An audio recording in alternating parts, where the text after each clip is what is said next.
ओम नमः शिवाय दोस्तों। हरितालिका तीज व्रत कथा। हरितालिका तीज व्रत में महिलाएं माँ गौरी और शिव जी की पूजा करती हैं, साथ ही सौभाग्यवती होने का आशीर्वाद मांगती हैं। विवाहित महिलाओं के लिए ये व्रत बेहद ही महत्वपूर्ण माना जाता है। इस दिन पूजा के दौरान व्रत कथा सुनने से ही पूजा का पूर्ण फल प्राप्त होता है। एक बार भगवान शिव ने पार्वती जी को उनके पूर्व जन्म का स्मरण कराने के उद्देश्य से इस व्रत के महात्म्य की कथा कही थी। श्री भोले शंकर बोले, हे गौरी, पर्वतराज हिमालय पर स्थित गंगा के तट पर तुमने अपनी बाल्यावस्था में 12 वर्षों तक अधोमुखी होकर घोर तप किया था। इतनी अवधि तुमने अन्न न खाकर पेड़ों के सूखे पत्ते चबाकर व्यतीत किए। माघ की विकराल शीतलता में तुमने निरंतर जल में प्रवेश करके तप किया। वैशाख की जला देने वाली गर्मी में तुमने पंचाग्नि से शरीर को तपाया। श्रावण की मूसलाधार वर्षा में खुले आसमान के नीचे बिना अन्न जल ग्रहण किए समय व्यतीत किया। तुम्हारे पिता तुम्हारी कष्ट साध्य तपस्या को देखकर बड़े दुखी होते थे। उन्हें बड़ा क्लेश होता था कि तब एक दिन तुम्हारी तपस्या तथा पिता के क्लेश को देखकर नारद जी तुम्हारे घर पधारे। तुम्हारे पिता ने हृदय से अतिथि सत्कार करके उनके आने का कारण पूछा।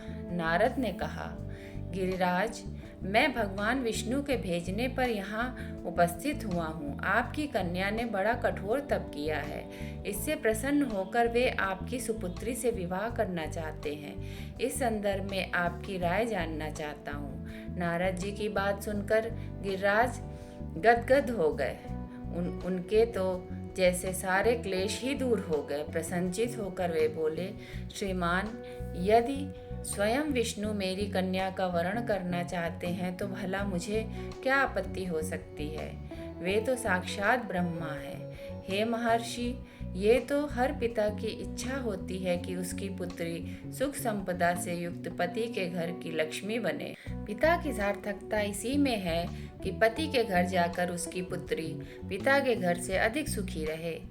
तुम्हारे पिता की स्वीकृति पाकर नारद जी विष्णु के पास गए और उनसे तुम्हारे ब्याह के निश्चित होने का समाचार सुनाया।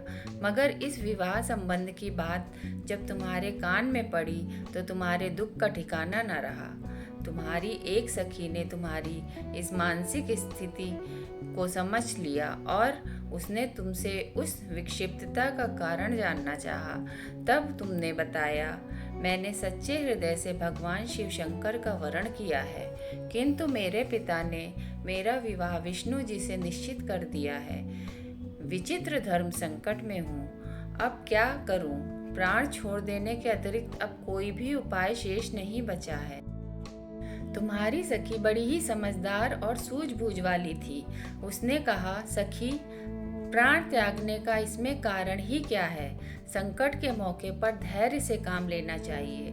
नारी के जीवन की सार्थकता इसी में है कि पति रूप में हृदय से जिसे एक बार स्वीकार कर लिया, जीवन पर्यंत उसी से निर्वाह करें। सच्ची आस्था और एक निष्ठा के समक्ष तो ईश्वर को भी समर्पण करना पड़ता है। मैं तुम्हें घनघोर जंगल में ले चलती हूँ, जो साधना स्थली भी हो और जहाँ तुम्हारे पिता तुम्हें खोज भी ना पाए। वहाँ तुम साधना में लीन हो जाना। मुझे विश्वास है कि ईश्वर अवश्य ही तुम्हारी सहायता करेंगे। तुमने ऐसा ही किया। तुम्हारे पिता तुम्हें घर पर ना पाकर बड़े दुखी और चिंतित हुए। वे सोचने लगे कि तुम जाने कहाँ चली गई।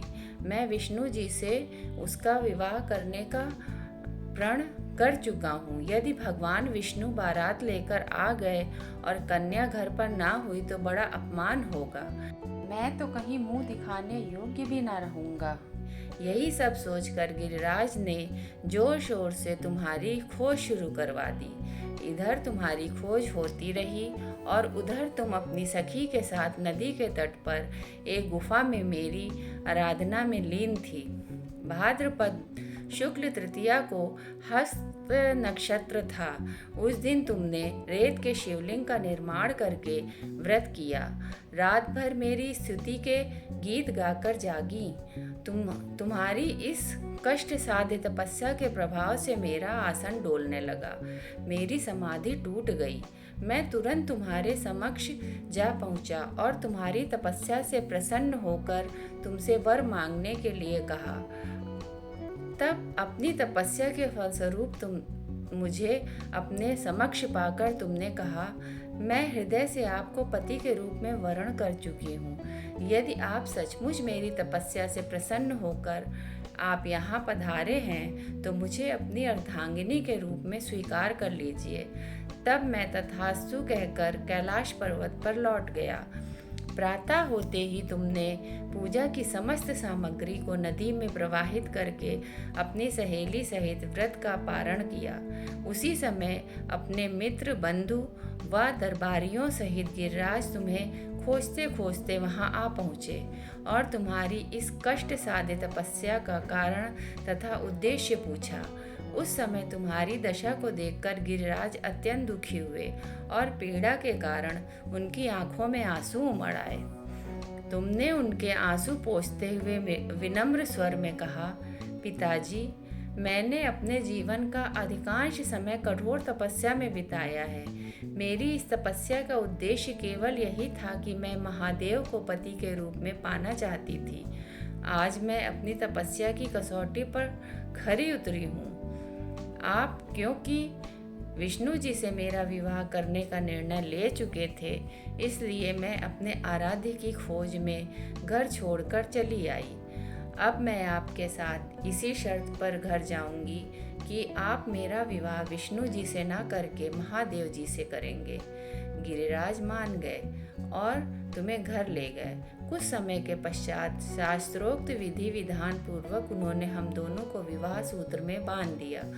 हे पार्वती, भाद्रपद की शुक्ल तृतीया को तुमने मेरी आराधना करके जो व्रत किया था, उसी के फलस्वरूप मेरा तुमसे विवाह हो सका। इसका महत्व ये है कि मैं तुम्हें इस व्रत को करने वाली कुंवारियों को मनोवांछित फल देता हूँ। इसलिए सौभाग्य की इच्छा करने वाली प्रत्येक युवती को ये व्रत पूरी एक निष्ठा तथा आस्था से करना चाहिए। बोलो उमापति महादेव की जय।